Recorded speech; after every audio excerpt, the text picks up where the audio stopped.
¿Cuántos de nosotros hemos podido experimentar alguna bendición sobrenatural, alguna señal sobrenatural de Dios? Y Elías no se quejó. Vemos a un hombre de fe. Los hijos de Dios tenemos que estar confiados. Tenemos que estar confiados en la provisión de Dios. ¿Por qué? Porque de una u otra forma, a su forma, Él lo hará. Amén. Él lo hará. Bienvenidos a Vida por Vida. Te invitamos a escuchar este mensaje con nosotros. Seguimos con la temporada de agradecidos y nos encontramos, pues, ¿no?, en esta temporada de agradecimiento. Y quiero partir con, hay una imagen en la siguiente. Ok. ¿Alguna vez han escuchado esa frase? Se me vino el mundo encima. ¿Han escuchado? ¿Sí? ¿No? Algunos se han sentido así, ¿no? Como que cargados y el mundo encima. Y me viene a la mente quizás problemas, dificultades económicas, en salud, jalaste, ya estás a punto. He escuchado a algunos estudiantes, me ha pasado alguna vez, en la cual estoy a punto de jalar. Si no saco ese examen 0.5, no pruebo. O sea, necesitan un 5, otros necesitan un 20, otros un 30 para probar, o sea, ya están, ¿no? Entonces dice, se me vino el mundo encima, no creo que pase el ciclo, no creo que llegue a fin de mes, ¿no? ¿Has escuchado? No creo que llegue a fin de mes ahora, contando, salen 3 monedas de 10 céntimos y una chapita, y nada, no llego a fin de mes, dicen, ¿no? Entonces, es una forma de decir, ¿no?, se me vino el mundo encima, ¿no? O problemas de enfermedad, quizás, y conflicto tras conflicto, problema tras problema. Y entonces hemos tocado, todos creo aquí, hemos tocado alguna vez fondo en nuestra vida. Correcto, el mundo se nos ha venido encima, o hemos sentido que el mundo se nos ha venido encima. Ahora la pregunta es, ¿cómo se sintieron en esos momentos? Quizás nos sentimos asfixiados, entra algunos y les lleva hasta la depresión, otros se encierran en su cuarto a escuchar canciones, otros salen a buscar un respiro a la calle y a caminar por el Larcomar y respirar el aire, ¿no? Pero siempre tratan de buscar una salida. Ahora el detalle es que muchas veces no buscamos la forma correcta de esa salida, ¿no? Y nos vamos a hacer otras cosas y que realmente al final simplemente viene un viento a soplarnos o simplemente nos encerramos, pero el problema no es solucionado. Ahora, como hijos de Dios, hemos pedido muchas veces que nos saque de ello, ¿verdad? Señor, sácame de este abismo, quítame ese peso que está ahí, ese mundo encima de mí, por favor, que ya no puedo. Ahora la pregunta es, ¿por qué Dios tendría que sacarte de esos problemas? ¿Por qué Dios tendría que voltear su rostro hacia ti? ¿Por qué Dios tendría que voltear su rostro hacia nosotros? ¿Por qué? Porque por su gracia, sí, su gracia y su favor, pero ¿por qué más? ¿Porque somos sus hijos?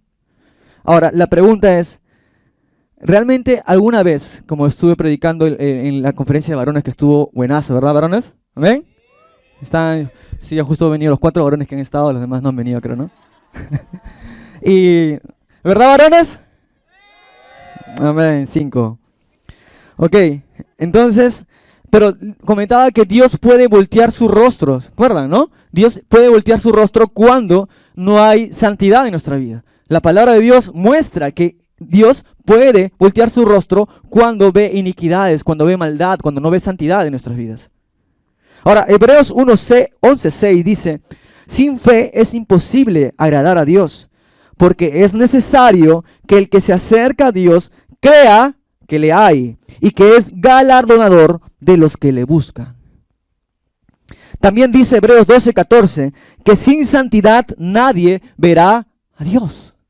Entonces pregúntate, ¿por qué Dios tendría que voltear su rostro hacia ti? ¿Por qué Dios tendría que quitarte ese mundo que estaba encima cargándote? Tan solo por decir, es que soy salvo por gracia y porque soy un hijo de Dios y eso. ¿Cuánto estamos respondiendo también a las peticiones de Dios? ¿Cuánto estamos respondiendo también a lo que Dios nos demanda? Y no nos demanda más que una cosa, además de muchas, sin desmeritar a los demás, pero santidad. Santidad. Ahora, por otro lado sabemos que la Biblia dice también que la obediencia trae bendición. Y hemos aprendido que la obediencia bíblica verdadera, hemos estado aprendiendo con nuestro pastor hace un par de semanas, la semana pasada también, que la obediencia bíblica tiene que ver con una actitud del corazón. Es una respuesta o expresión externa de lo que hay en nuestro corazón. También vimos que muchos pudieron recibir un milagro, pero no entender las señales o no seguir las señales. Muchos quieren el milagrito, pero no quieren responder a las señales. Ahora, toda señal es un milagro. Puede llegar a ser un milagro, pero no todo milagro puede llevar a una señal. Jesús hemos visto en estas semanas, con pastor también, cómo gente recibió los milagros de Jesús, pero no respondieron a la señal, como estos 10 leprosos y el único leproso que volvió, ¿no? ¿Se acuerdan? Hemos aprendido, ¿amén? Entonces, ¿cómo respondemos a esas señales? A lo que Dios nos está dando, ¿qué hay detrás de un milagro? ¿Qué hay detrás de esa señal que Dios está dando? Por eso el día de hoy quiero contarte la historia de 2 personajes bíblicos, 2 personas en la palabra de Dios que está en Primera de Reyes, que son citadas por Jesús en varios pasajes del Nuevo Testamento. Y antes de tocar el libro principal que voy a basar la palabra el día de hoy, que es Primera de Reyes, capítulo 17, quiero entrar un poco en contexto e irme un poco al Nuevo Testamento, en Mateo capítulo 13. No sé si lo he puesto ahí, creo que no, porque me he ido de frente a Primera de Reyes, está bien, no te preocupes. Pero en Mateo capítulo 13, Jesús estaba... voy a leerlo, capítulo 13, versículo 53. Cuando Jesús terminó de contar esas historias e ilustraciones, salió de esa región, regresó a Nazaret. Jesús estaba entrando a Nazaret, a su tierra. De ahí sale esa frase, nadie es profeta en su propia tierra. Entonces, ¿por qué Jesús dijo eso? Y de pronto la gente decía, para contextualizar, decía, ¿este no es el hijo del carpintero? ¿No es de José, de aquel carpintero, de María? Y por ahí seguro cuchicheando, ¿no? En su propia tierra. Y Jesús en ese momento se dio cuenta, porque Jesús todos lo sabe. Y de pronto dijo, hubieron muchas viudas. En los tiempos de Israel hubieron muchas viudas. Pero Dios atendió a una de ellas. Eligió a una de ellas. Hubieron muchas viudas en Israel, pero Dios eligió a una de ellas. Es porque Dios volteó su rostro y quería dar una enseñanza en ese momento, de mostrar su poder. ¿Por qué Jesús dijo eso? ¿Por qué Jesús estaba mostrando ello? Por eso el día de hoy quiero contarles la historia de esta viuda a la que Jesús estaba haciendo referencia. Por eso el versículo 58 dice, entonces Jesús le dijo, un profeta recibe honra en todas partes, menos en su propio pueblo y en su propia familia. Y por tanto Jesús hizo algunos milagros nada más, porque cuando no responden a las señales, porque cuando aún el agente está dando vueltas en su mismo círculo, Jesús no puede hacer milagros ahí. También lo vemos en Lucas capítulo 4, mencionando nuevamente a esta viuda. Y me estoy refiriendo a la viuda de Sarepta. A la viuda de Sarepta. Por eso quiero que me acompañen a 1 Reyes, capítulo 17. Y nos encontramos en un contexto, en el versículo 1 en adelante. Les voy a contar el contexto. Estaba el rey de Acab, rey de Israel, había caído en paganería, en idolatría. Se había casado con una mujer que no era del pueblo, ¿correcto? No era del pueblo. Y esta mujer, Jezabel, llevó a este rey a caer en idolatría, en adorar a dioses. Y por lo tanto, desviar a todo el pueblo. Porque si un rey se desvía, probablemente todo el pueblo jala a todo el pueblo. Entonces todo el pueblo fue llevado hacia la idolatría. Este rey se casó entonces con Jezabel, trajo idolatría a todo Israel y que se desvíen y adoren a un dios, al dios Baal. El dios que simboliza, entre muchos significados, el dios de las lluvias y la fertilidad. Ahora la pregunta era, ¿quién era Baal o qué es Baal? ¿Qué significa Baal? Y estoy buscando, y Baal también denominado Baal, separado con 2A, es un dios cananeo, fenicio, de la fertilidad y el clima, especialmente de las tormentas de la lluvia. Probablemente los israelitas que vivían de que básicamente su actividad principal, la agricultura, vivían entonces, dependían de ¿qué? De las lluvias, ¿no? Para la fertilidad. Y entonces comenzaron a desviar, en vez de mirarla o poner su vista en Dios, comenzaron a mirar a otros dioses. Y uno de ellos, Baal.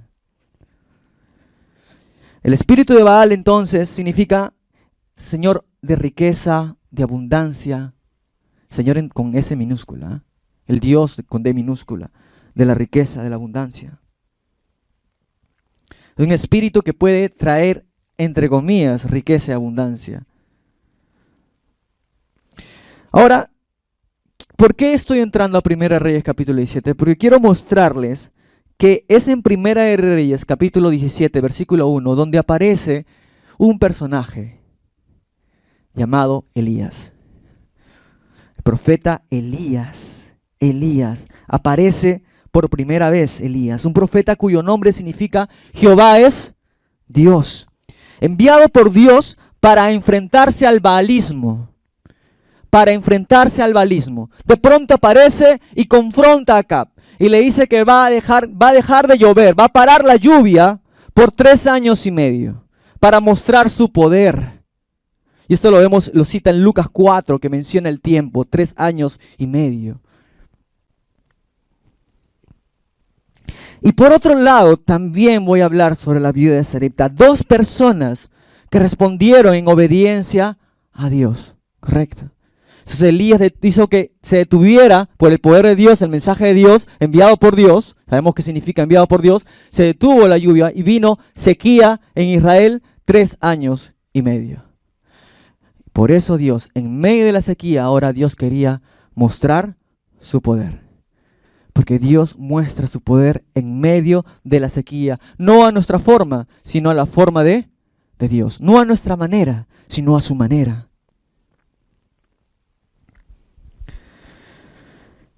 Mi primer punto es obediencia, entonces, en el terreno de Dios. Obedece en el terreno de Dios. Obedece en el terreno de Dios. No obedezcas en tu propio terreno, sino anda y acércate al terreno de Dios. Desplázate al terreno de Dios. Amén. En el versículo 2 de 1 Reyes 17 dice: y vino a él palabra de Jehová diciendo: apártate de aquí y vuélvete al oriente y escóndete en el arroyo de Querit. Le está diciendo Elías, ojo, que está frente al Jordán. Beberás del arroyo y yo he mandado a los cuervos que te den allí de comer. Y él fue e hizo conforme a la palabra de Jehová, pues se fue y vivió junto al arroyo de Querit, que está frente al Jordán. Y los cuervos le traían pan y carne por la mañana, y pan y carne por la tarde, y bebía del arroyo. ¿Puede imaginarse ser sustentado por los cuervos? Ahora, algo interesante aquí es que Elías respondió inmediatamente. O sea, uno puede decir, si el Señor te dice hacer cosas locas que de repente salen de la lógica, porque sale de la lógica muchas cosas de Dios, es que es ahí donde entran las cosas sobrenaturales. ¿Cuántos de nosotros hemos podido experimentar alguna bendición sobrenatural, alguna señal sobrenatural de Dios? Y Elías no se quejó. Vemos a un hombre de fe. Los hijos de Dios tenemos que estar confiados. Tenemos que estar confiados en la provisión de Dios. ¿Por qué? Porque de una u otra forma, a su forma, Él lo hará. Amén. Él lo hará. Él traerá provisión. Yo no sé si de repente en qué circunstancia te encuentres ahora, pero cree que el Señor de una u otra forma, no a tu forma, hará y dará provisión. Amén. Eso es caminar en el terreno de Dios, en lo sobrenatural. Caminar en el terreno de Dios. El hombre que camina bajo el Espíritu, bajo lo espiritual, guiado por el Espíritu de Dios. La palabra de Dios también nos da promesas. Dice que no hay justo desamparado. ni mendigo o ni persona que mendigue pan, parafraseándolo. Algo interesante acá entonces, y que resalto, es que Elías fue e hizo conforme a la palabra de Jehová. No que si no, Señor, ¿y por qué no por qué cuervos? ¿Por qué no picaflores o palomas? Es más decente aunque sea, ¿no? Cuervos todavía, ¿no? O sea, ¿saben ustedes cómo son los cuervos, no? Cuervos simbolizan en muchos de los casos, hoy en día en la mitología, la muerte, ¿no? Y las brujas, la hechicería y todo ello, ¿no? Crían cuervos y te sacarán los ojos, ¿no? Pero son aves muy inteligentes, estuve leyendo, son aves muy inteligentes y muy grandes. Y Dios quería demostrar y sacar de casillas, de esa lógica, ¿ok? Y forma de pensar de que los cuervos iban a llevarle pues comida aquí a Elías. Como está en la imagen, ¿no? Un cuervito llevando el pan y carne. Pan y carne. Y tenía agua. Imagínate, tener agua en el arroyo y tener pan y carne todos los días. Venía el cuervo en la mañana y en la tarde con su tupper. Venía exacta a esa hora, venía el cuervo con su tupper y entregaba el tupper, ¿verdad? O venía con su olla, así como José llegó con su olla, ¿verdad? Ya está llegando José, perdón, no era un cuervo. Pero venía con su olla, ¿no? Entonces venían y un conjunto de cuervos ahí también venía a ayudarlos y eran todos los servidores, ¿no? Ya estaba ahí el cuervo, ¿no? Y veníamos a darle de comer a Elías, ¿no? Imagínense, ¿no? Porque Dios saca la lógica. Eso es sobrenatural. Esta respuesta es sobrenatural. Amén. Ahora, seguimos. El versículo 7 dice, pasado algunos días, se secó el arroyo. Espérate, Señor, primero me dices que tendrás arroyo y todo, tengo agua para tomar todos los días, pero ahora me secas el arroyo. ¿Cómo es posible, no? ¿Cómo es posible? Entonces, Dios, me das, luego me quitas. Porque no había llovido sobre la tierra. Vino luego a él palabra de Jehová diciendo, levántate, vete a Sarepta de Sidón y mora allí. He aquí, yo he dado orden allí a una mujer viuda que te sustente. Entonces él se levantó y se fue a Sarepta. Se secó el arroyo. Yo he resaltado cuando leí esta parte, se secó el arroyo. Pero ¿por qué, Señor, si leíste el arroyo, ya viene, se secó, pero ¿por qué no permitiste algo más sobrenatural seguir? Que siga disfrutando Elías, mi amigo Elías, que siga disfrutando de lo sobrenatural en toda su vida y queremos que no se detenga, ¿verdad? ¿Pero por qué? Nos preguntamos por qué Dios no hizo que durara este arroyo. ¿Por qué? Porque eso significaría que Dios no seguiría mostrándonos, llevándonos al siguiente nivel de gloria que quiere llevarnos. Retos de fe. Amén. Retos de fe. O sea, Dios nos da, pero si sabe que nos podemos, cuida nuestros corazones. Y en un momento nosotros podemos llegar a acostumbrarnos y comenzar a olvidarnos. Y Dios te puede decir, ahora te voy a llevar, y te agarra así, ¿no? Y te lleva al otro lado. Secaré tu arroyo, porque yo quiero secar el arroyo. Porque yo quiero que pases por el desierto. Porque sí, no, pero yo no quiero pasar. Yo sí quiero que pases por el desierto. No vas a tener arroyo, yo te sustentaré. Amén. Él quiere que crezcamos en fe. Y nos pondrá mayores retos de fe. Y esos retos le estaba poniendo Elías. Y para colmo, ahora le está diciendo, anda a esa viuda. Pero Señor, ahora van a decir, no, pero Señor, habiendo otras personas ricas que me pueden sustentar, y ¿por qué una viuda ya es suficiente, no? Muchas personas se quejan. Ya me secaste el arroyo y ahora me estás diciendo que vaya a una viuda. Y habían tantas viudas y una persona viuda en ese entonces era una persona pobre, se quedaba pobre, desamparada. Y para colmo, tenía un hijo más que sustentar. O sea, cosas ilógicas para nuestra lógica, pero lógicas para la lógica de Dios. ¿Amén? ¿Amén? Entonces, levántate, vete a Sarepta.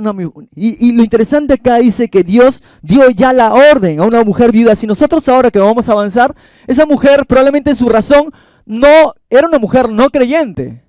No era del pueblo de Dios. Ahora estamos hablando cómo es posible que Dios le haya ordenado a una viuda que no conoce de Dios. Es algo, otra vez, ilógico, Pero Dios estaba trabajando aún hasta en el incrédulo para proveer a los hijos de Dios. Yo quiero ver los dos personajes. Dice que las riquezas de los injustos serán para los justos. Entonces Dios estaba trabajando en el corazón de esa persona aun cuando su razón no era consciente de ello. Porque Dios está trabajando en tu jefe, en el corazón de tu jefe. Dios está trabajando en el corazón de tu madre. Dios está trabajando en el corazón de tu papá, de tu hermano, que aún no entrega su vida a Cristo, pero está trabajando y Dios está ordenando. Y va a haber un momento en que te va a decir de manera clara, yo le he ordenado que Él va a hacer tal cosa. O incluso a ti mismo.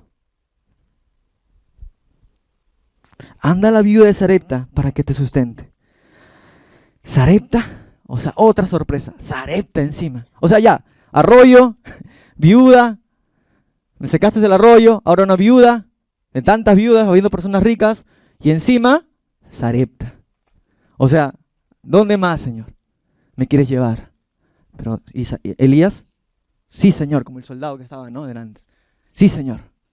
Sarepta, ¿saben dónde era Sarepta? Sarepta era el lugar donde había nacido Jezabel. Aquella que llevó al rey Acab a la idolatría. Y con ello a todo el pueblo de Israel. ¿Por qué el Señor entonces llevó hacia la viuda de Sarepta? Y luego a Sarepta, un lugar donde había nacido la paganería. ¿Qué es lo que quería demostrar el Señor? Sarepta era una ciudad en la costa del Mediterráneo, para ubicarnos a 11 kilómetros del sur de Sidón. Elías fue enviado a vivir allí en un territorio gobernado por Etbaal. Era suegro de Acab, papá de Jezabel. ¿Por qué Dios enviaría ahí entonces? Porque Dios quiere o va a demostrar su poder en el mismo lugar donde se iba a adorar a Baal.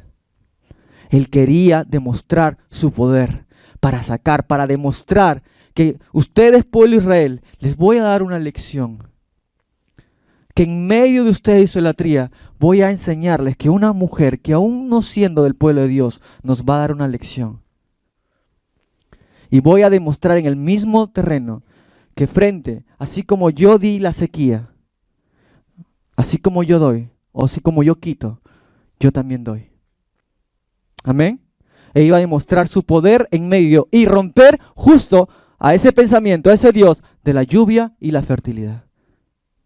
¿Y cuál es el Baal en nuestras vidas? Cuando crees que puedes conseguir las cosas por tus propias fuerzas. Cuando crees que puedes ascender, cuando crees que puedes lograr en el trabajo, estudiar, porque tanto te afanas. Ese es, el Baal en tu vida. Que estás haciendo y conseguir que crees que la lluvia y la fertilidad va a venir por mis propias fuerzas. Porque voy a dejar mi discipulado, voy a dejar de hacer cosas y estoy construyendo y adorando a un Baal. Porque es el Dios de la lluvia y la fertilidad. Pero Dios que vino a demostrar su poder y su gloria, no necesariamente con el pueblo, sino demostrando afuera y dándonos una lección. Porque esto nos da una lección al pueblo de Dios cuando nos desviamos. Es como dar un escarmiento a veces. Creo que Dios a veces nos da escarmientos.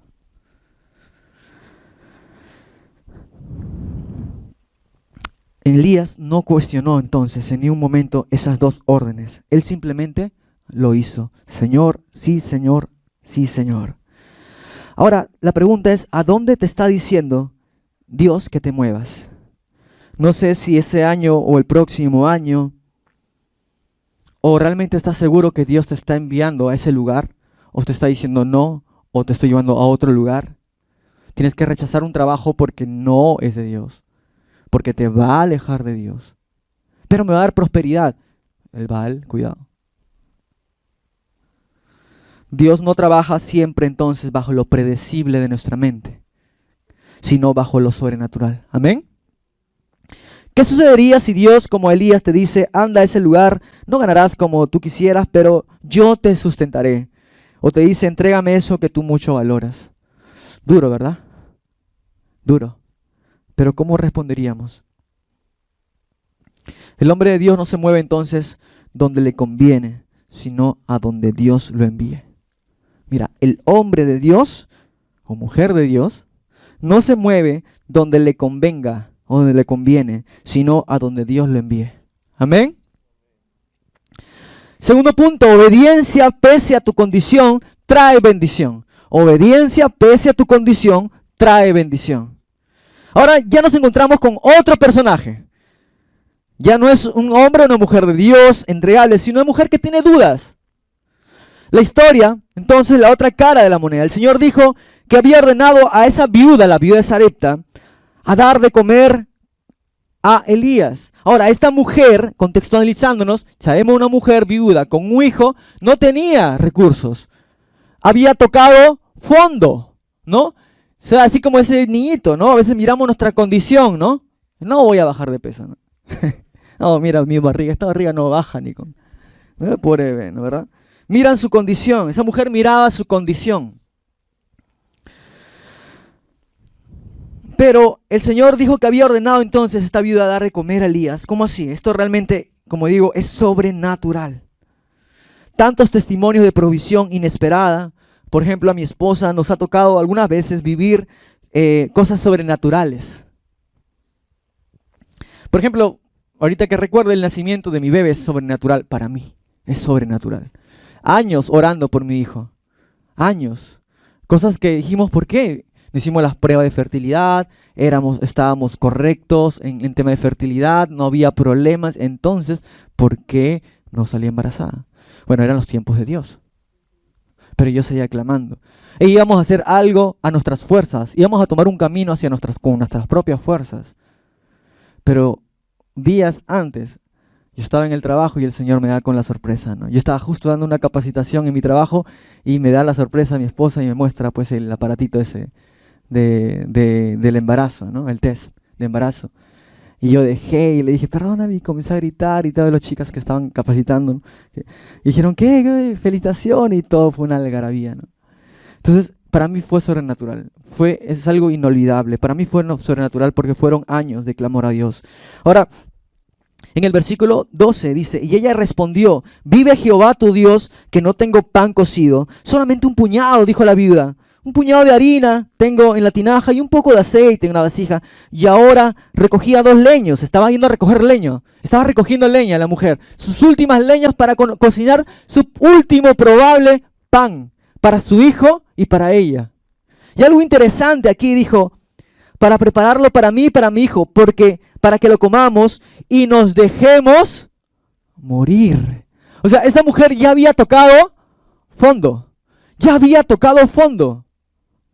No dejemos morir. Y a veces nosotros decimos, ya, voy a hacer esto porque ya no creo que llegue, ¿no? Como dije al inicio, no llego a fin de año, o no llego a fin de mes, ¿qué voy a hacer en mi Navidad? O sea, alguien tocó, miran su condición. Y esta mujer miró su condición, tanto así que dijo, para dejarme morir. Ya, que sea, algunos para salir del apuro dicen, que sea lo que Dios quiera, ¿no? Esa frase que lo usan, ¿no? Que sea lo que Dios quiera. ¿Y qué es lo que Dios quiere? ¿Le has preguntado? Eso es interesante, ¿no? Versículo 13 dice, Elías le dijo, no tengas temor, ve, haz como has dicho, pero hazme a mí primero de ello una pequeña torta cocida debajo de la ceniza y tráemela, y después harás para ti y para tu hijo. Porque Jehová Dios, de Israel, ha dicho así, la harina de la tinaja no escaseará, ni el aceite de la vasija disminuirá, hasta el día en que Jehová haga llover sobre la faz de la tierra. Hazme a mí primero, prepárame a mí primero. Buscad el reino de Dios primeramente. Buscad primero el reino de Dios y su justicia, y todo lo demás será añadido. Ahí está. Buscad primero. Dadme a mí primero. Pero no tengo, solo tengo eso. Dadme a mí primero. Pero no, dame. Pero no, dame. Entonces el Señor, dame, ¿ok? Dame a mí primero. Busca el reino de Dios primeramente, ¿ok? Eso es lo que Dios está mandando. No mires tu condición, pero he tocado fondo. Y igual, tienes ahí una vasija, harina y un aceite, dámelo. Pide mañana te daré. Y así cumplió su palabra. Primero a mí, Dios, mejor dicho, y después harás para ti y para tu hijo. Y eso me lleva también en cree en Jesucristo. Primeramente, tú y tu familia serán salvas. Correcto. O sea, primero es Jesús, primero es Dios. Amén. Entonces ella fue e hizo como le dijo Elías, y comió él y ella en su casa muchos días. Y la harina de tinaja no escaseó, ni el aceite de la vasija menguó, conforme a la palabra que Jehová había dicho por Elías. La promesa de Dios se cumple cuando nosotros somos obedientes, cuando cumplimos, somos obedientes en el terreno de Dios, en la tierra de Dios, en el espacio, en lo sobrenatural. Amén. Se cumplió día a día, no le faltó pan a esa mujer. Dime si esa mujer no sintió agradecimiento. Sí, pero esto me sacó de casillas en el siguiente punto. Que es, algunos tocan más fondo para reconocer el poder de Dios. O sea, la mujer no había tocado fondo todavía, ¿eh? O sea, dice, ya toqué fondo y eso. No, todavía no has tocado fondo. Si no obedeces, ¿por qué? ¿Por qué pasó con esta mujer? Versículo 17. Después de estas cosas, aconteció que cayó enfermo el hijo del ama de la casa, y la enfermedad fue tan grave que no quedó en el aliento. Y ella dijo a Elías, ¿qué tengo yo contigo, varón de Dios? ¿Has venido a mí para traer a memoria mis iniquidades y para hacer morir a mi hijo? Tomando luego Elías al niño, lo trajo del aposento a la casa y lo dio a su madre. Y le dijo a Elías, mira, tu hijo vive. Entonces la mujer dijo a Elías, y esto me sacó de casillas, ahora conozco que tú eres varón de Dios y que la palabra de Jehová es verdad en tu boca. Espera. Si te había dado todos los días, no te ha faltado pan. Todos los días ha tenido. Y recién ha esperado tocar más fondo para recién reconocer, Dios, ¿verdad? Sí, eres Dios. Sí, Dios, tú estás aquí conmigo, ¿verdad? A veces tocamos más fondo.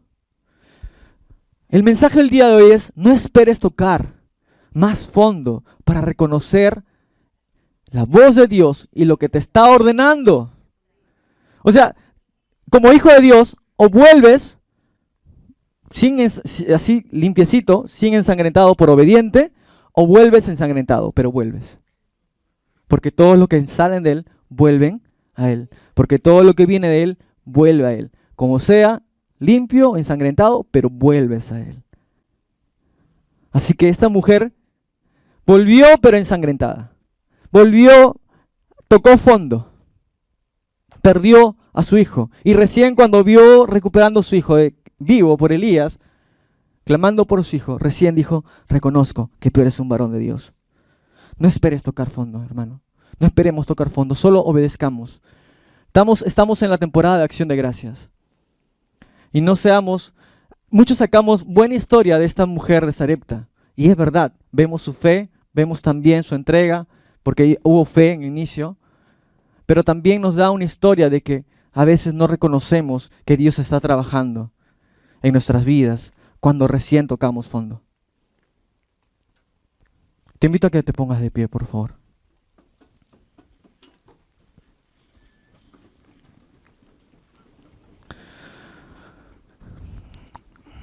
Y puedas comenzar a identificarte. Quizás no sé si te identificas con esta historia, pero creo que todos en algún momento hemos tocado fondo en nuestra vida. Y puedes cerrar tus ojos y comenzar a darle gracias a Dios. Porque en este año tenemos la oportunidad de dar aún ese aceite y esa harina, esa vasija que Dios te está demandando. De repente tienes sacos, de repente tienes galoneras de aceite, o de repente tienes solamente un pimentero de harina y un poquito de aceite. Pero Dios está diciendo, entrégamelo. Dame de comer primero a mí. Dame a mí primero. Busca primero en mi reino. Es lo que el Señor nos muestra el día de hoy. Y todo lo demás yo lo haré. Pero muchos hacemos al revés y perdónanos, Señor. Muchos buscamos primeramente la añadidura.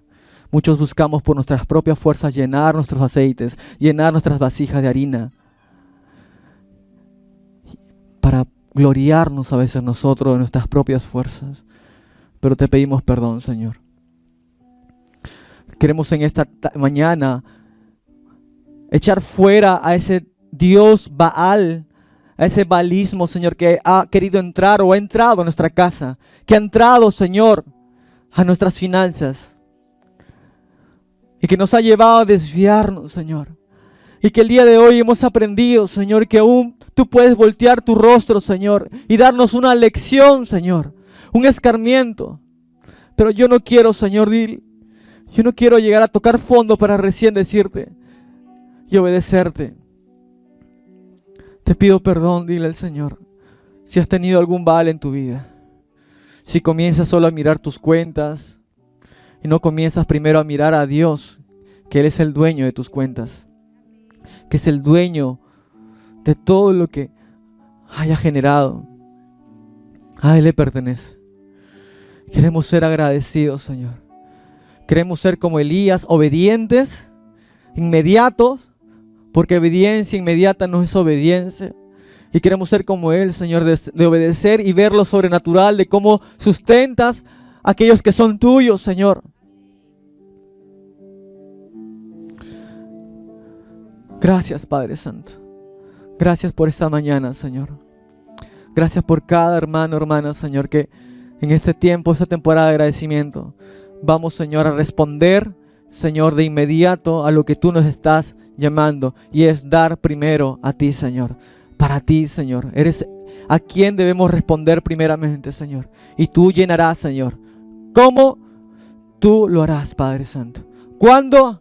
No lo sabemos, pero tú lo harás. ¿Dónde? No sabemos. Tú lo sabes, pero yo no preguntaré. No cuestionaré. Simplemente obedeceremos. Gracias, Padre Santo. Gracias, Dios, por esta mañana. Recibe toda alabanza, toda adoración, Padre, en esta mañana. Tú tienes el control, Señor, de nuestras vidas. Y gracias por este 2023, Señor. Y agradecemos también por el 2024. Gracias, Padre. En el nombre de Jesús. Amén.